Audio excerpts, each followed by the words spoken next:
Okay. Hi, everyone. Welcome back to Your Disabled Joy. My name is Nico and I use he, him pronouns. I'm a white man with parted blonde hair, large blue and brown spectacles, and a plain black t-shirt, along with a black headset. I'm seated in front of two bookcases and a purple wall. And like about 20% of the global population, I'm disabled. Non-disabled individuals might see our lives as sad, tragic, pitiful, but I think there's also room for disabled joy. Our disability community has as many members as they have opinions, which is why I've asked my friend Corinne here with me today to talk about disabled joy. Hi, Corinne. Thank you for joining us. Hi. Hello, Nico. How are you? I'm well. Corinne, can you share a joyful memory with me?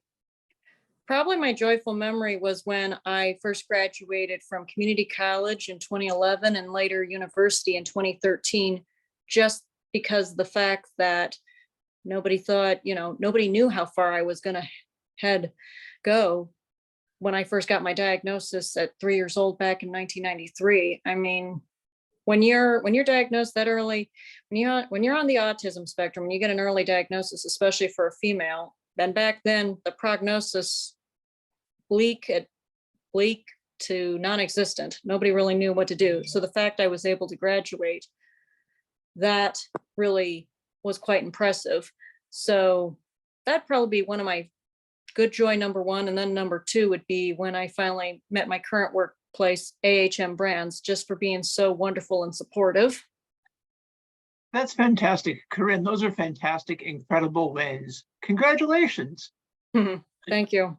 How has being disabled and your disabled experience impacted how you seek joy and find happiness for yourself?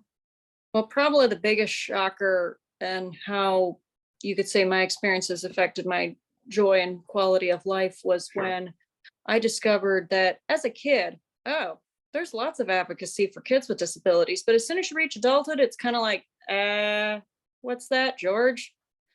That's the thing that really irritated me, was the fact that, well, as soon as you reach adulthood, you don't count. Excuse me. Why adults with disabilities, they don't die. They grow up, kids with disabilities grow up.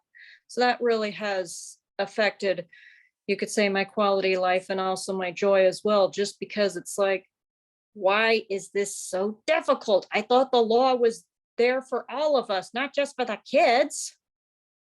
Yeah, I have noticed this weird shift myself. And I think it might be like related to how we as humans are wired to navigate like problems or danger. If we think of someone as being temporarily ill, temporarily injured, temporarily in danger, or what have you, we can handle that. We can wrap our minds around it. But someone who is disabled, who needs maybe ongoing support, might need fairly constant help. That some aspect of that just doesn't make sense to most people. And I think that might be one of the reasons we see this like fall off or this die off of advocacy and aid. But I agree with you, right? Disabled kids become disabled adults, and disabled adults like you and me are just as worthy of help and just as worthy of respect. So I see you in that. Oh, yeah, absolutely. I think it's just, that's the thing that annoys me. Even in the 21st century, we're still having to have a discussion about this. Like after the Americans with Disabilities Act, it's like, I think on the surface, everybody thought, oh, it's all settled now. No, not so fast. Yeah. It's not settled yet. I mean, it's funny how when I was in 1990, when I was born, they passed the Americans with Disabilities Act. I got diagnosed with being on the spectrum at 3. And now almost 30 something years later, we're still having to fight and argue about this. It's like, come on. It's good that things have gotten better than they used to be. They now have ABLE accounts now. They didn't have that till I think it was 2014. So things have gotten better for adults with disabilities. However, the biggest thing I would say now is the employment issue. It's one thing for a CEO on Wall Street to say, I want to hire people with disabilities. More specifically, for me as a person on the autism spectrum, this is especially relevant because it's like, it's one thing for Wall Street to talk about it, but it's another thing for Main Street to talk about it. And it seems like Wall Street's getting the idea and LinkedIn, is willing to talk about it, but it really needs to get down to everybody, Main Street, needing to talk about it because it's just not happening, enough. And Yes. faster. Corinne, thank you so much. That's an excellent point. My third planned question is, if you could tell the rest of the world just one thing about disabled life and disabled quality of life, what would that be? What we really need is support, not just from Wall Street, but from Main Street. It can't just be simply something that's discussed by a CEO on a news show. It can't just be one initiative saying, I want to hire people with disabilities, especially for me as a person on the autism spectrum. The disability thing is especially, being neurodiverse means it's just basically I'm asking, it's one thing for Wall Street to talk about it, and it's one thing for a business to talk about it, but really the conversation needs to get to Main Street. It needs to get to the average smaller employers. It needs to get to the entrepreneurs. It needs basically, please give us support. Please learn.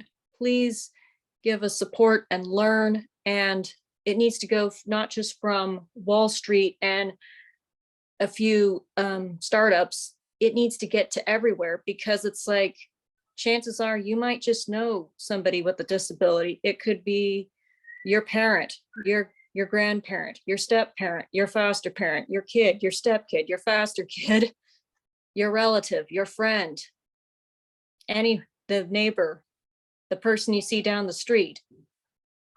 I think you raise a really good point, Corinne. And that point is that disability inclusion is something everyone does.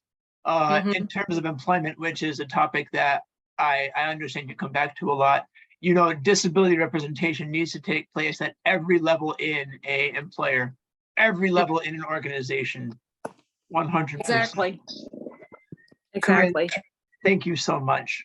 My last planned question is this. Is there a recent win that you're celebrating that we can name and celebrate along with you? Or if not, is there any projects you have going on?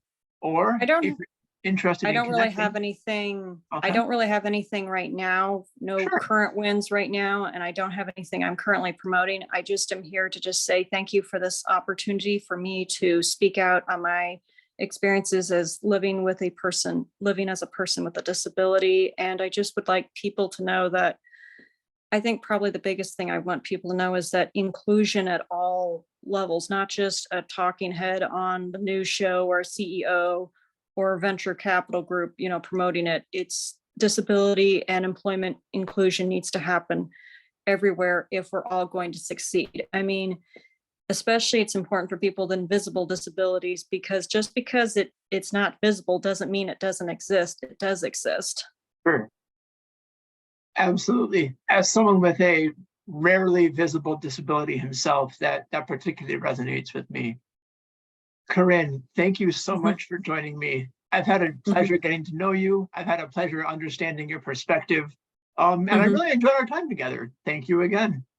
Thank you, sir. Of course. Audience, tune in next time. And remember, I'm rooting for you.